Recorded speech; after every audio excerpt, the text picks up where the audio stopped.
Friends, Kristina here. So today I'm going to be reading Chapter 3 of The Untethered Soul by Michael Singer. Chapter 3, Who Are You?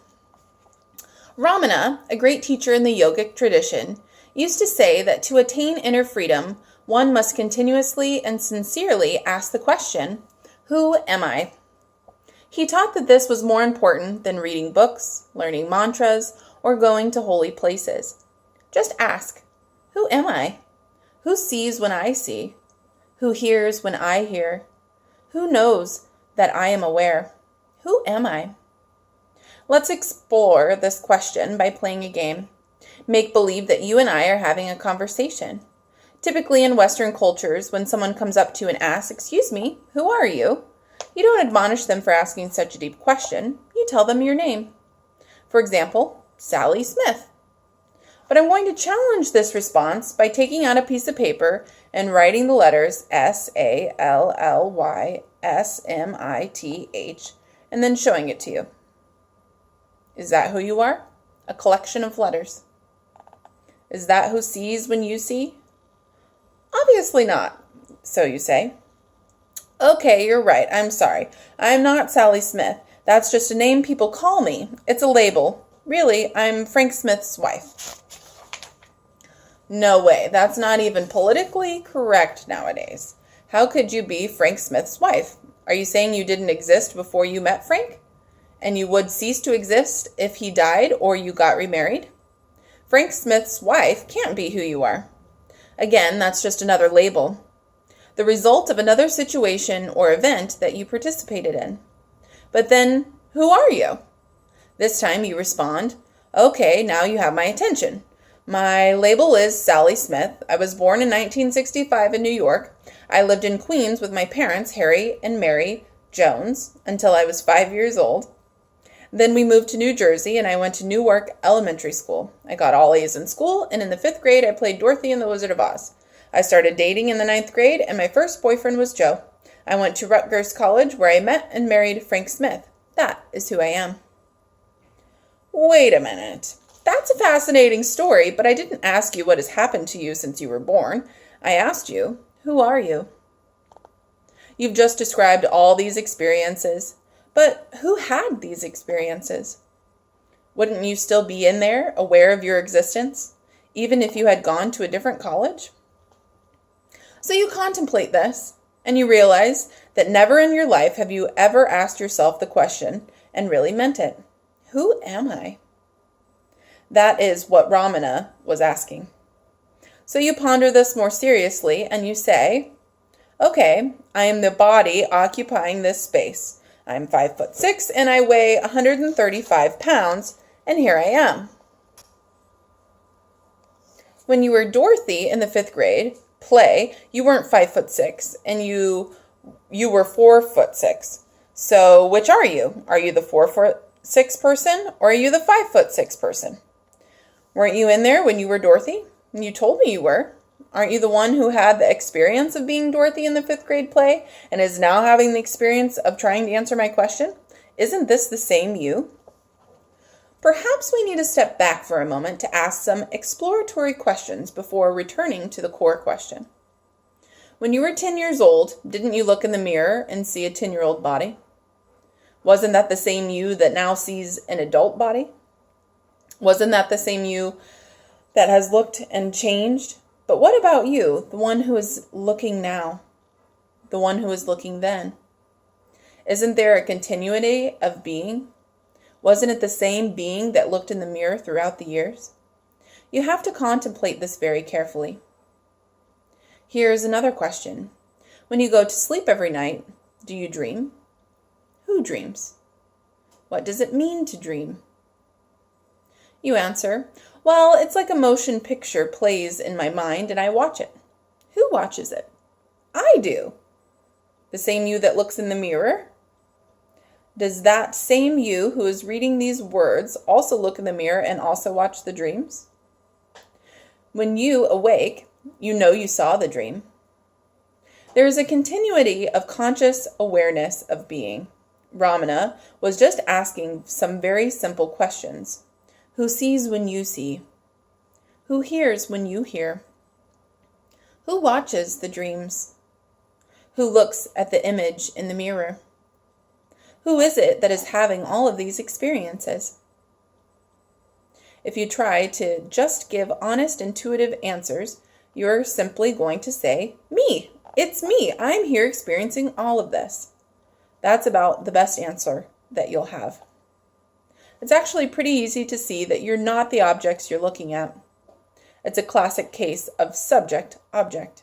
It's you, the subject, that is looking at the objects. So we don't have to go through every object in the universe and say that that object is not you. We can very easily generalize by saying that if you are the one who is looking at something, then that something that you are looking at is not you.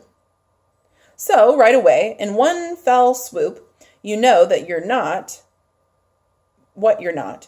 You're not the outside world. You're not the outside world. You're the one who is inside looking out at the outside world. That was easy. Now at least we've eliminated the countless things outside. But who are you? And where are you if you're not outside with all the other things?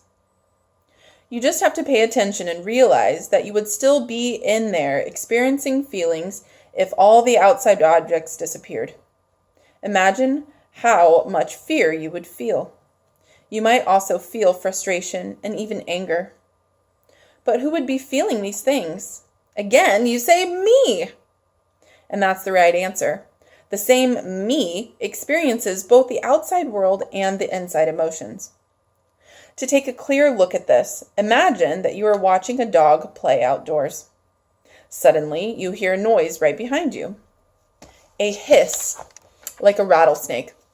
Would you still be looking at the dog with the same intensity of focus? Of course not.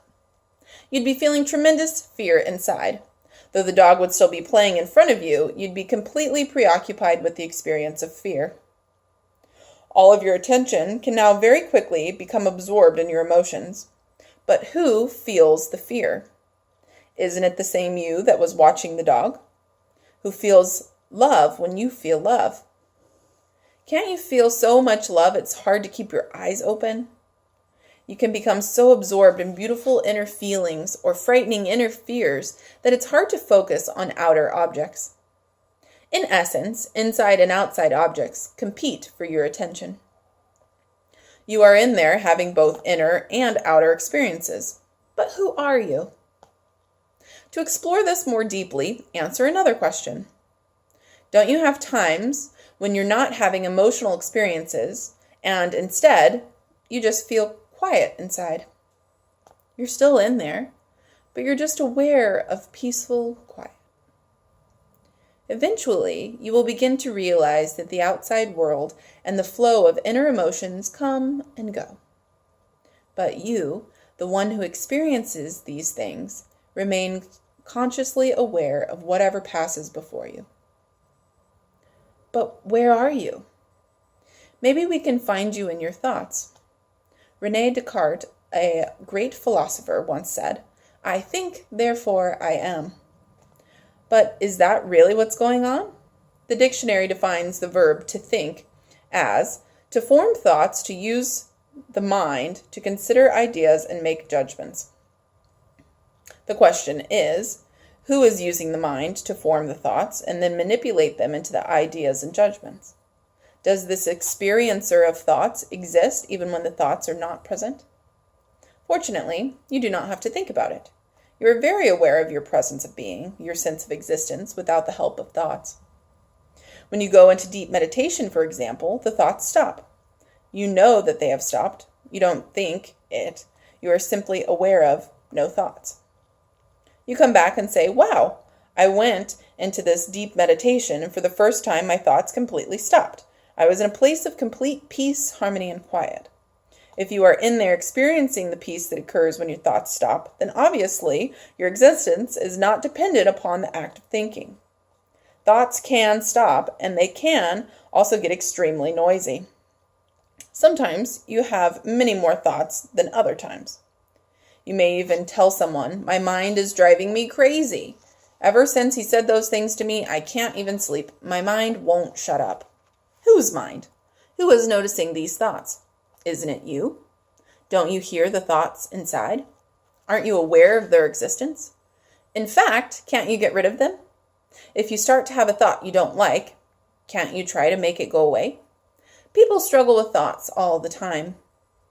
Who is it that is aware of the thoughts, and who is it that struggles with them? Again, you have a subject-object relationship with your thoughts. You are the subject, and the thoughts are just another object you can be aware of. If you are not your thoughts, you are simply aware of your thoughts. Finally, you say, fine, I'm not anything in the outside world, and I'm not the emotions. The outer and inner objects come and go, and I experience them. Plus, I'm not my thoughts. They can be quiet or noisy, happy or sad. Thoughts are just something else I'm aware of. But who am I? It starts to become a serious question. Who am I? Who is having all these physical, emotional, and mental experiences? So you contemplate this question a little deeper. This is done by letting go of the experiences and noticing who is left. You will begin to notice who is experiencing the experience. Eventually, you will get to a point within yourself where you realize that you, the experiencer, have a certain quality. And that quality is awareness, consciousness, an intuitive sense of existence. You know that you are in there. You don't have to think about it. You just know. You can think about it if you want to, but you will know that you are thinking about it. You exist regardless, thoughts or no thoughts. To make this more experiential, let's try a consciousness experiment. Notice that with a single glance at a room or out a window, you instantaneously see the full detail of everything that's in front of you. You are effortlessly aware of all the objects that are within your scope of vision, both near and far away. Without moving your head or eyes, you perceive all the intricate details of what you immediately see. Look at all the colors, the variations of light, the grain of wood furniture, the architecture of buildings, the variation of bark and leaves on trees. Notice that you take all this in at once, without having to think about it. No thoughts necessary, you just see it. Now try to use those thoughts to isolate, label, and describe all the intricate detail of what you see. How long would it take your mental voice to describe all that detail to you versus the instantaneous snapshot of consciousness just seeing it? When you just look without creating thoughts, your consciousness is effortlessly aware of and fully comprehends all that it sees. Consciousness is the highest word you will ever utter. There is nothing higher or deeper than consciousness. Consciousness is pure awareness. But what is awareness? Let's try another experiment. Let's say you are in a room looking at a group of people and a piano. Now make believe the piano ceases to exist in your world. You would have a major problem with that.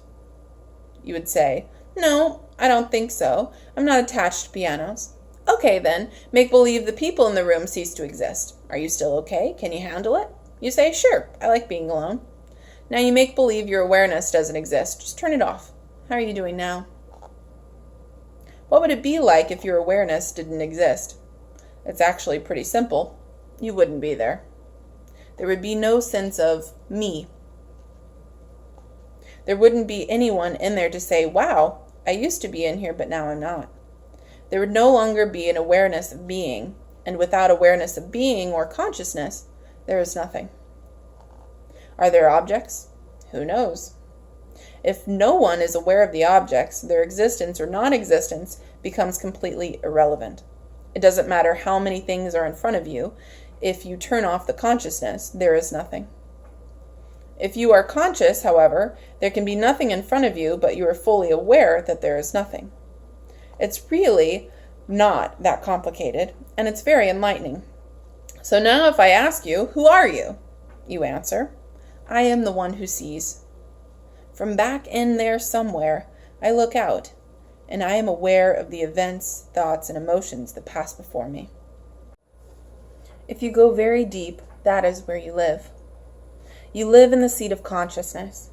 A true spiritual being lives there, without effort and without intent. Just as you effortlessly look outside and see all that you see, you will eventually sit far enough back inside to see all the thoughts and emotions as well as outer form. All of these objects are in front of you. The thoughts are closer in, and the emotions are a little further away, and the form is way out there. Beyond it all, there you are. You go so deep that you realize that that's where you've always been. At each stage of your life, you have seen different thoughts, emotions, and objects pass before you, but you have always been the conscious receiver of all that was. Now, you are in the center of consciousness. You are behind everything, just watching. That is your true home. Take everything else away, and you're still there, aware that everything is gone. But take the center of awareness away, and there is nothing. That center is the seat of self. From that seat, you are aware of the thoughts, emotions, and a world coming in through your senses. But now you are aware that you're aware. That is the seat of the Buddhist self, the Hindu Atman, and the Jaidu Christian soul. The great mystery begins once you take the seat deep within.